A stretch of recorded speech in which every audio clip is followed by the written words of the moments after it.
আসন্ন উপজেলা পরিষদ নির্বাচনে মাওলানা মেহেদী হাসান ভাই উপজেলা ভাইস চেয়ারম্যান পদে চশমা প্রতীকে উনি নির্বাচন করতেছে। উনি নবীনগর উপজেলা আলেম উলামার পক্ষে, সর্বস্তরের মানুষের পক্ষে সর্বদা উনি কাজ করে।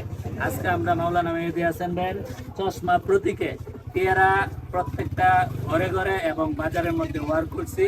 আল্লাহ তাআলা যেন আমাদের এই চশমা প্রতীকে সফলতা দান করে, সকল বলে আমিন। মেহেদী হাসান ভাই চশমা চাই, চশমা চাই।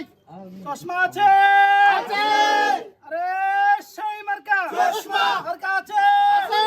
আরে থাকতে বলো চশমা, আরে জোরে চশমা, সবাই বলো চশমা। মেহেদী ভাই চশমা, মা বোনদের চশমা, জনগণের চশমা, নবীনগরের চশমা, ইমরান ভাইয়ের চশমা, টিয়ারা চশমা, পিঠ করে চশমা, মেহেদী ভাইয়ের চশমা, যাবে চশমা, জনগণের চশমা।